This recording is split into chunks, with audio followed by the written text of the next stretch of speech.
What's up, everybody? Christian James here. Today's video, Jesse Ventura is on the Chris Van Vliet podcast. Interesting things to say about serving in the military at 18. Let's go.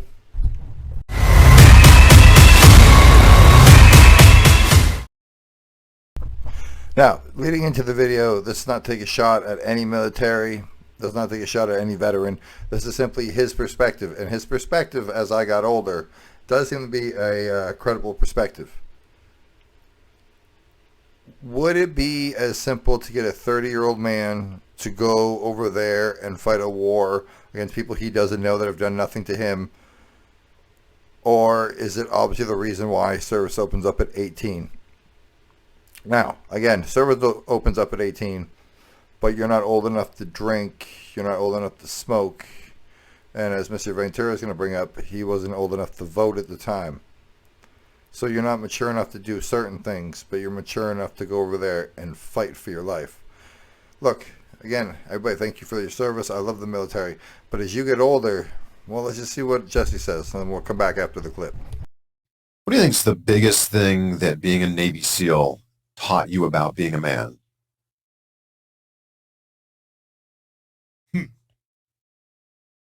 What you got?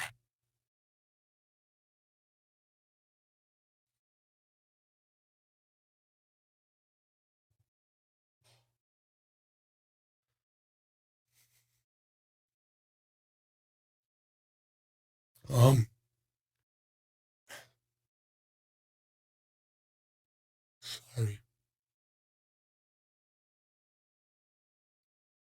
I just been having some post-traumatic problems. I'm sorry. Oh, it's okay. Mine ain't over the usual, though. Mine are different.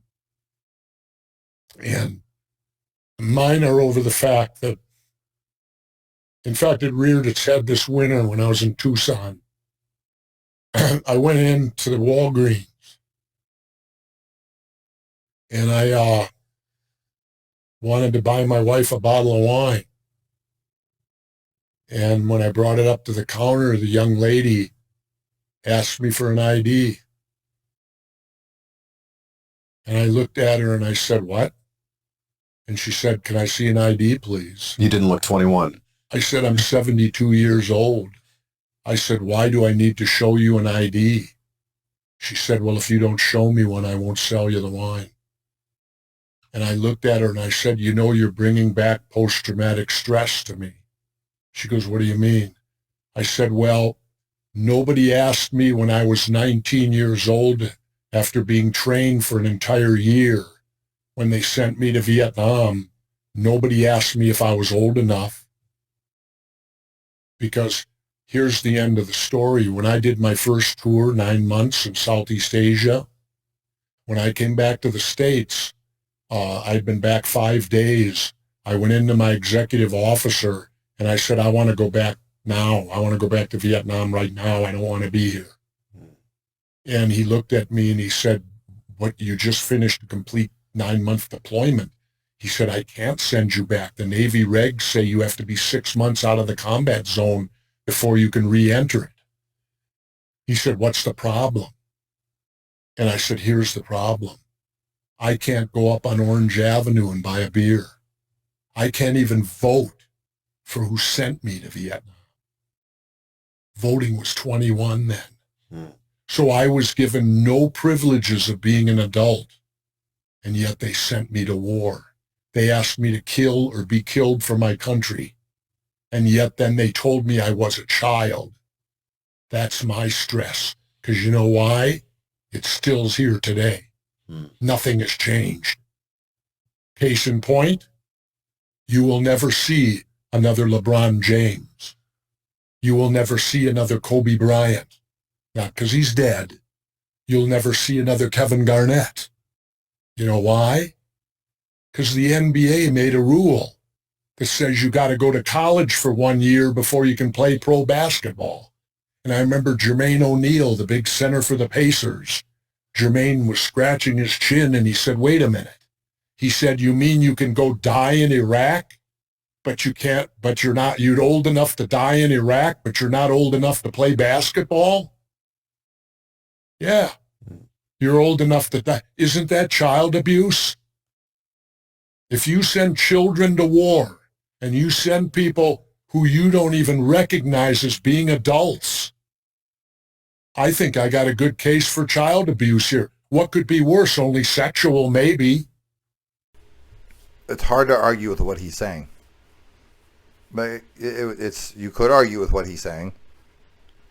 But it's true. You're not old enough to play in the NBA, but you're old enough to go to war.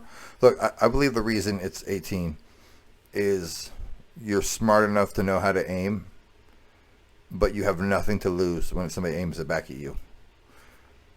Look, when Hitler was an issue in the world, I'm sure grown men with families were like, look, if we don't get him before he comes over here, it's going to be a problem. We have to go get him. But for a lot of the conflicts that have went on in the world, it's just people sticking their nose where it doesn't belong because they think they're the world police. Like, everybody needs a military.